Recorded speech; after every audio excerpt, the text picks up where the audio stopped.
Hi friends, ಹೇಗಿದ್ದೀರಾ? Welcome to my channel. ನಾನು ಚೆನ್ನಾಗಿದ್ದೀನಿ. ನೀವು ಹೇಗಿದ್ದೀರಾ? ನಾನು ನೋಡಿ ಇವತ್ತು ತರಕಾರಿ ಇರಲಿಲ್ಲ ಅಂದರೆ ಮನೇಲಿ ಏನು ಮಾಡಬೇಕು ಅಂತ ಯೋಚನೆ ಮಾಡ್ತಾ ಇರ್ತೀರಲ್ವ, ಅದ್ರ ಸಲುವಾಗಿ ಒಂದು ಹೊಸ ರೀತಿಯ ಡಿಶ್ ತಂದಿದ್ದೀನಿ ನೋಡಿ. ಈ ಥರ ಮಾಡ್ಕೊಂಡು ಉಂಡ್ರೆ ರೊಟ್ಟಿ ಜೊತೆ ಮತ್ತು ಚಪಾತಿ ಜೊತೆ ಸೂಪರಾಗಿರುತ್ತೆ. ಮಾಡ್ಕೊಂಡು ನೋಡಿ ಹೇಗಿದೆ ಅಂತ ಹೇಳಿ ಕಮೆಂಟ್ ಮಾಡಿ. ನಾನು ನೋಡಿ ಒಂದು ಪಾತ್ರೆ ತೊಗೊಂಡಿದ್ದೀನಿ. ಪಾತ್ರೆಯಲ್ಲಿ ಎಣ್ಣೆ ಹಾಕಿದ್ದೀನಿ. ಎಣ್ಣೆ ಹಾಕ್ಕೊಂಡು ಒಗ್ಗರಣೆ ಹಾಕ್ತೀನಿ ನೋಡಿ. ಒಗ್ಗರಣೆ ಹಾಕ್ಕೊಂಡು ಮತ್ತು ಇದಕ್ಕೆ ಒಗ್ಗರಣೆ ಕೊಟ್ಟ ಮೇಲೆ ಇದರಲ್ಲಿ ಮತ್ತು ಬೆಳ್ಳುಳ್ಳಿ ಮತ್ತು ಜೀರಿಗೆ ಸಾಸಿವೆ ಎಲ್ಲ ಹಾಕ್ಕೋಬೇಕು. ಕರಿಬೇವು ಕೊತ್ತಂಬರಿ ಇದ್ದರೆ ಕೊತ್ತಂಬರಿ ಹಾಕ್ಕೋಬೇಕು. ಹಾಕ್ಕೊಂಡು ಒಗ್ಗರಣೆ ಕೊಡಬೇಕು. ಬೆಳ್ಳುಳ್ಳಿ ಒಗ್ಗರಣೆ ಚೆನ್ನಾಗಿ ಕೊಡಬೇಕು ಅಂದರೆ ಅದು ಟೇಸ್ಟು ಚೆನ್ನಾಗಿ ಬರುತ್ತೆ. ಹಾಗಾಗಿ ಮಾಡಿ ನೋಡಿ. ಮತ್ತು ಸೂಪರಾಗಿರುತ್ತೆ. ಊಟ ಮಾಡೋಕ್ಕೂ ಚೆನ್ನಾಗಿರುತ್ತೆ ನೋಡಿ. ಇದರಲ್ಲಿ ಮಸಾಲೆ ಖಾರ ಇರಬೇಕು. ಮಸಾಲೆ ಖಾರ ಇದ್ರೇ ಟೇಸ್ಟ್ ಬರುತ್ತೆ. ಮತ್ತು ಇದು ಡೈಲಿ ತರಕಾರಿ ತಿಂದು ಬೇಜಾರಾಗಿರುತ್ತಲ್ವ, ಈ ಥರ ಮಾಡ್ಕೊಂಡು ತಿಂದರೆ ಸೂಪರಾಗಿರುತ್ತೆ. ಮಾಡಿ ಹೇಗಿದೆ ಅಂತ ಹೇಳಿ ನೋಡಿ. ಇವಾಗ ಒಗ್ಗರಣೆ ಹಾಕ್ತಾಯಿದ್ದೆ ನೋಡಿ. ಈ ಥರ ಬೆಳ್ಳುಳ್ಳಿ ಎಲ್ಲ ಕೆಂಪಾಗಬೇಕು. ಕೆಂಪಾದಮೇಲೆ ಇದರಲ್ಲಿ ನೀರು ಹಾಕಬೇಕು. ನೀರು ಹಾಕ್ಕೋಬೇಕು. ನೀರು ಹಾಕ್ಕೊಂಡು ಇದರಲ್ಲಿ ಸ್ವಲ್ಪ ಉಪ್ಪು ಮತ್ತು ಅರಿಶಿಣ ಹಾಕ್ಕೋಬೇಕು. ರುಚಿಗೆ ತಕ್ಕಷ್ಟು ಉಪ್ಪು ಹಾಕಬೇಕು ಮತ್ತು ಅರಿಶಿಣ ಹಾಕಬೇಕು ನೋಡಿ. ಹಾಕ್ಕೊಂಡು ಚೆನ್ನಾಗಿ ಹೆಸ್ರು ಬರಬೇಕದು, ಅಂದರೆ ನೀರು ಕುದೀತಾ ಇರಬೇಕು. ಕುದೀತಾ ಇದ್ರೇ ಅದರಲ್ಲಿ ಹಿಟ್ಟು ಆ್ಯಡ್ ಮಾಡೋಕ್ಕೆ ಬರುತ್ತೆ. ಹಾಗಾಗಿ ನೋಡಿ ಹೆಸ್ರು ಬರ್ತಾ ಇದೆ ನೋಡಿ. ಈ ಥರ ನೀರು ಕುದಿಬೇಕು. ನೀರು ಕುದ್ಮೇಲೆ ಇದರಲ್ಲಿ ಹಿಟ್ಟು ಹಾಕ್ಕೋಬೇಕು. ಯಾವ ಹಿಟ್ಟು ಅಂದರೆ ಕಡಲೆ ಹಿಟ್ಟು ಹಾಕ್ಕೋಬೇಕು. ಕಡಲೆ ಹಿಟ್ಟು ಇರುತ್ತಲ್ವ, ಕಡಲೆ ಹಿಟ್ಟು ಜರಡಿ ಹಿಡಿದಿರಬೇಕು. ಇಟ್ಕೊಂಡು ಈ ಥರ ಹಾಕ್ಕೋಬೇಕು. ಹಿಟ್ಟು ಹಾಕ್ಕೋಬೇಕು. ಒಳಗಡೆ ಆ್ಯಡ್ ಮಾಡಬೇಕು ನೋಡಿ. ನೀರು ಕಡಿಮೆ ಇಟ್ಕೋಬೇಕು, ಜಾಸ್ತಿ ನೀರು ಹತ್ತಂಗಿಲ್ಲ ಅದಕ್ಕೆ. ನೀರು ಕಡಿಮೆ ಇಟ್ಕೊಂಡು ಈ ಥರ ಹೆಸ್ರು ಬಂದಮೇಲೆ ಈ ಥರ ಹಾಕ್ಕೊಂಡು ಮಿಕ್ಸ್ ಮಾಡ್ಕೋಬೇಕು. ಚೆನ್ನಾಗಿ ಮಿಕ್ಸ್ ಮಾಡಬೇಕು ನೋಡಿ, ಗಂಟಾಗದ ಹಾಗೆ ಮಿಕ್ಸ್ ಮಾಡಬೇಕು. ಅದಕ್ಕೆ ನಾನು ಈ ಥರ ಜಾರಿ ತೊಗೊಂಡಿದ್ದೀನಲ್ವ, ಇದರಿಂದ ಗಂಟಾಗಲ್ಲ. ಈ ಥರ ಹಾಕ್ಕೊಂಡು ಚೆನ್ನಾಗಿ ಮಿಕ್ಸ್ ಮಾಡ್ಕೋಬೇಕು. ಈ ಥರ ಮಾಡ್ಕೊಂಡು ಗಟ್ಟಿ ಮಾಡಬೇಕು. ಹಿಟ್ಟು ಅಂದರೆ ಚೆನ್ನಾಗಿ ಬರುತ್ತೆ. ವಡೆ ಅಂತ ಬರುತ್ತಲ್ವ, ವಡೆ ಚೆನ್ನಾಗಿ ಮಾಡೋಕ್ಕೆ ಬರುತ್ತೆ ನೋಡಿ. ಈ ಥರ ಚೆನ್ನಾಗಿ ಹಿಟ್ಟು ಕಲಿಸ್ಕೋಬೇಕು. ಕಲಿಸ್ಕೊಂಡು ಆಗಬಾರ್ದು. ಮತ್ತು ಕೈ ಆಡಿಸ್ತಾ ಇರಬೇಕು. ಮೇಲೆ ಕೈ ಆಡಿಸ್ತಾ ಇರಬೇಕು. ಹಿಟ್ಟು ಒಂದು ಕೈಯಿಂದ ಹಾಕಿದರೆ ಒಂದು ಕೈಯಿಂದ ಕೈ ಆಡಿಸ್ತಾ ಇರಬೇಕು. ಕೈ ಆಡಿಸ್ತಾ ಇದ್ರೇ ಅದು ಹಿಟ್ಟು ಗಂಟಾಗಲ್ಲ. ಹೀಗಾಗಿ ಹಾಕ್ಕೋಬೇಕು ನೋಡಿ. ಇವಾಗ ಗಟ್ಟಾಗಿಬಿಟ್ಟಿದೆ ನೋಡಿ. ಗಟ್ಟಾದಮೇಲೆ ಚೆನ್ನಾಗಿ ಕೈ ಆಡಿಸ್ತಾ ಇರಬೇಕು. ಅದಕ್ಕೆ ಇವಾಗ ಚೆನ್ನಾಗಿ ಈ ಥರ ನೋಡಿ ಚೆನ್ನಾಗಿ ಕುದಿಬೇಕು. ಅಂದರೆ ಕುದ್ರೇ ವಡೆ ಸೂಪರಾಗಿರುತ್ತೆ ನೋಡಿ. ಈ ಥರ ಚೆನ್ನಾಗಿ ಕುದಿಬೇಕು. ಹಿಟ್ಟು ಗಟ್ಟು ಮಾಡಿಕೊಂಡು ಮತ್ತು ಚೆನ್ನಾಗಿ ಕೈ ಆಡಿಸ್ತಾ ಇರಬೇಕು ನೋಡಿ. ಕೈ ಆಡಿಸಿ ಸಣ್ಣ ಉರಿಯಲ್ಲಿ ಕುದಿಸ್ಬೇಕು ಇದಕ್ಕೆ, ಅಂದರೆ ಟೇಸ್ಟ್ ಚೆನ್ನಾಗಿ ಬರುತ್ತೆ. ಹಾಗಾಗಿ ಇಲ್ಲಾಂದರೆ ಹಿಟ್ಟಿಟ್ಟು ಹತ್ತಲ್ವ, ಚೆನ್ನಾಗಿ ಹಿಟ್ಟು ಕುದಿಬೇಕು. ಒಳಗಡೆ ಕುದ್ರೇ ಚೆನ್ನಾಗಿ ಆಗುತ್ತೆ ನೋಡಿ. ಈ ಥರ ಚೆನ್ನಾಗಿ ಮಾಡಿಕೊಂಡು ಕುದಿಸ್ಕೊಂಡು ಇಟ್ಕೋಬೇಕು. ಈ ಥರ ಕುದಿಸ್ಬೇಕು ನೋಡಿ. ಕುದಿಸಿ ರೆಡಿಯಾಗಿದೆ ನೋಡಿ ಹಿಟ್ಟು. ಇದನ್ನು ಇವಾಗ ಒಂದು ಪ್ಲೇಟಲ್ಲಿ ಆ್ಯಡ್ ಮಾಡ್ಕೋಬೋದು. ಈಗ ಇನ್ನೂ ಮತ್ತೊಂದು ಪಾತ್ರೆ ತೊಗೊಂಡಿದ್ದೀನಿ. ಮತ್ತೊಂದು ಪಾತ್ರೆಯಲ್ಲಿ ಮತ್ತೆ ಒಗ್ಗರಣೆ ಕೊಡ್ತೀನಿ ನೋಡಿ. ಅದು ಬೇರೆ ಐತಿ. ಅದು ವಡೆ ರೆಡಿ ಆಗಿಬಿಡ್ತು. ಇವಾಗ ಹೆಸರಂತ ಮಾಡ್ತೀವಲ್ಲ, ಹೆಸರು ಹಾಕ್ತಾಯಿದ್ದೀನಿ ನೋಡಿ. ಈ ಥರ ಹಾಕ್ಕೋಬೇಕು. ಇದರಲ್ಲಿ ಎಣ್ಣೆ ಹಾಕ್ಕೋಬೇಕು. ಎಣ್ಣೆ ಹಾಕ್ಕೊಂಡು ಒಗ್ಗರಣೆ ಕೊಡಬೇಕು ಇದಕ್ಕೂ. ಇದರಲ್ಲಿ ಎಣ್ಣೆ ಹಾಕ್ಕೊಂಡು ಜೀರಿಗೆ ಸಾಸಿವೆ ಹಾಕ್ಕೊಂಡು ಒಗ್ಗರಣೆ ಕೊಡಬೇಕು. ಇದಕ್ಕೂ ಬೆಳ್ಳುಳ್ಳಿ ಹಾಕಿ ಕರಿಬೇವು ಹಾಕಿ ಒಗ್ಗರಣೆ ಕೊಡಬೇಕು. ಈ ಥರ ನೋಡಿ ಹಾಕ್ಕೊಂಡು ಬೆಳ್ಳುಳ್ಳಿ ಹಾಕ್ಕೋಬೇಕು. ಬೆಳ್ಳುಳ್ಳಿ ಹಾಕ್ಕೊಂಡು ಈ ಥರ ಒಗ್ಗರಣೆ ಕೊಡಬೇಕು. ಇದಕ್ಕೆ ಇಂಪಾರ್ಟೆಂಟ್ ಅಂದರೆ ಮೇನ್ ಮಸಾಲ ಖಾರ ಬೇಕು. ಮಸಾಲ ಖಾರ ಅಂದರೆ ಎಲ್ಲ ಕೊಬ್ಬರಿ ಮತ್ತು ಮೆಣಸು ಮತ್ತು ಮಸಾಲ ತಪ್ಪಲು ಈ ಥರ ಎಲ್ಲ ರೆಡಿ ಮಾಡಿ ಇಟ್ಕೊಂಡ್ರೆ ಮಸಾಲ ಇರುತ್ತಲ್ವ, ಮಸಾಲ ಬೇಕು. ಮಸಾಲ ಇದ್ರೆ ಟೇಸ್ಟು ಬೇರೆ ಬರುತ್ತೆ, ಚೆನ್ನಾಗಿ ಬರುತ್ತೆ ನೋಡಿ. ನನ್ನ ಫ್ರೆಂಡ್ಸ್ ಬಂದಿದ್ದಳು, ಹಾಗಾಗಿ ಅವಳ ಸಲುವಾಗಿ ಇದು ಸ್ಪೆಷಲ್ ಡಿಶ್ ಮಾಡೋಣ ಅಂತ ಮಾಡಿದ್ದೆ.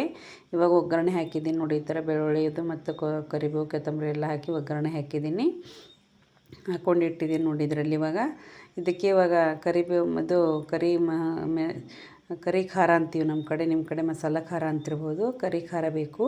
ಮತ್ತು ನೋಡಿ ಇದೇ ನೋಡಿ ಕರಿ ಖಾರ ಅಂದರೆ ಇದು ಮಸಾಲ ಖಾರ ಇರುತ್ತೆ. ಇದರಿಂದನೇ ಟೇಸ್ಟ್ ಬರುತ್ತೆ. ಇದ್ರೇ ಟೇಸ್ಟ್ ಬರುತ್ತೆ, ಇಲ್ಲಾಂದರೆ ಬರಲ್ಲ. ಇದೇ ಇಂಪಾರ್ಟೆಂಟು. ಇದೇ ಹಾಕ್ಕೋಬೇಕು. ನಾನು ಸ್ವಲ್ಪ ಆ್ಯಡ್ ಮಾಡಿದ್ದೀನಿ, ಯಾಕಂದರೆ ನಮ್ಮಲ್ಲಿ ಸ್ವಲ್ಪ ಎಲ್ಲ ಟ್ಯಾಬ್ಲೆಟ್ಸ್ ತೊಗೋತಾರಲ್ವ, ಜಾಸ್ತಿ ಮಸಾಲ ಯೂಸ್ ಮಾಡಿದರೆ ಎಫೆಕ್ಟ್ ಆಗುತ್ತೆ ಅಂತ ಸ್ವಲ್ಪ ಕಡಿಮೆ ಹಾಕಿದ್ದೀನಿ.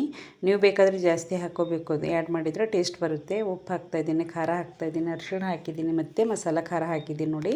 ಹಾಕ್ಕೊಂಡು ಇಟ್ಕೋಬೇಕು. ಈ ಕಡೆ ಒಂದು ಕಡೆ ಪ್ಲೇಟಲ್ಲಿ ಎಣ್ಣೆ ಹಾಕ್ತಾಯಿದ್ದೀನಿ ನೋಡಿ. ಎಣ್ಣೆ ಹಚ್ಕೊಂಡು ಇದು ಇಟ್ಕೋಬೇಕು. ಇದೆಲ್ಲ ಎಣ್ಣೆ ಎಲ್ಲ ಕಡೆ ಮಾಡಿಕೊಂಡು ಇದ್ರ ಮೇಲೆ ಅದು ಹಿಟ್ಟು ಕುದಿಸಿಟ್ಟಿದ್ದೀನಲ್ವ ಮೊದಲು ನಾನು, ಅದು ವಡೆ ಮಾಡ್ಕೊಳ್ಳೋಕ್ಕೆ ರೆಡಿ ಮಾಡಬೇಕು. ಈ ಥರ ವಡೆ ಮಾಡ್ಕೊಳ್ಳೋಕ್ಕೆ ಈ ಥರ ನೋಡಿ ಹಿಟ್ಟು ಹಾಕ್ಕೊಂಡು ಪ್ಲೇಟ್ ತುಂಬ ಹಾಕ್ಕೊಂಡು ಈ ಥರ ರೌಂಡ್ ಮಾಡ್ಕೋಬೇಕು. ರೌಂಡ್ ಮಾಡ್ಕೊಳ್ಳಿ, ಇಲ್ಲಾಂದರೆ ಚೌಕ್ ಇದ್ದರೆ ಚೌಕ್ ಮಾಡ್ಕೊಳ್ಳಿ.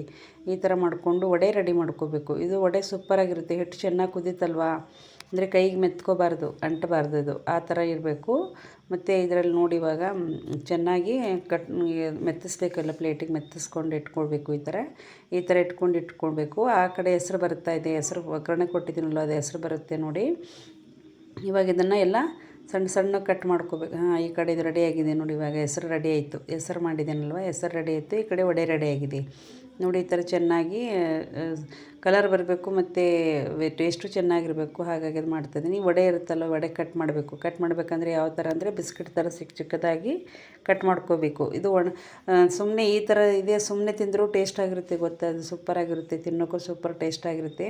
ನನ್ನ ಮಕ್ಕಳಂತೂ ಇದೇ ತಿಂತಾರೆ ಜಾಸ್ತಿ. ಇದು ಕಟ್ ಮಾಡಿರ್ತೀವಲ್ಲ, ಇದು ತಿನ್ನೋಕ್ಕೆ ಚೆನ್ನಾಗಿರುತ್ತೆ. ಹಾಗಾಗಿ ನನ್ನ ಮಕ್ಕಳು ಇದೇ ತಿಂತಾರೆ ನೋಡಿ, ಕಟ್ ಮಾಡಿರ್ತೀವಲ್ಲ ಇದೇ ತಿಂತಾರೆ ನೋಡಿ. ಈ ಥರ ಚಿಕ್ಕದಾಗಿ ಕಟ್ ಮಾಡ್ಕೋಬೇಕು. ಕಟ್ ಮಾಡ್ಕೊಂಡು ಇಟ್ಕೊಂಡು ಇವಾಗ ಇದ್ರಾಗ ಈಗ ಇದು ಹೆಸ್ರು ಬಂದಿರುತ್ತಲ್ಲ, ಹೆಸರಲ್ಲಿ ಹಾಕ್ಕೊಂಡು ಊಟ ಮಾಡೋಕ್ಕೆ ಚೆನ್ನಾಗಿರುತ್ತೆ. ಹಾಗಾಗಿ ಎಲ್ಲ ಕಟ್ ಮಾಡಿಟ್ಟಿದ್ದೆ ನೋಡಿ. ಕಟ್ ಮಾಡಿಟ್ಕೊಂಡು ಈ ಕಡೆ ಹೆಸ್ರು ಬರ್ತಾಯಿದೆ ನೋಡಿ. ಇವಾಗ ಗ್ಯಾಸ್ ಮೇಲೆ ಇಟ್ಟಿದ್ದೀನಲ್ವ, ಇದು ಕುದಿಬೇಕು. ಚೆನ್ನಾಗಿ ಕುದ್ರೇ ಟೇಸ್ಟು ಚೆನ್ನಾಗಿ ಬರುತ್ತೆ ಮತ್ತು ಫ್ಲೇವರ್ ಚೆನ್ನಾಗಿರುತ್ತೆ. ಹಾಗಾಗಿ ಚೆನ್ನಾಗಿ ಮಾಡ್ತಾಯಿದ್ದೀನಿ ನೋಡಿ. ಇದು ಕುದೀತಾ ಇದೆ ನೋಡಿ. ಇವಾಗ ಇದು ಕುದಿಬೇಕು. ಚೆನ್ನಾಗಿ ಹೆಸ್ರು ಬರಬೇಕಿದು. ಹೆಸ್ರು ಬಂದ್ರೇ ಟೇಸ್ಟ್ ಚೆನ್ನಾಗಿರುತ್ತೆ.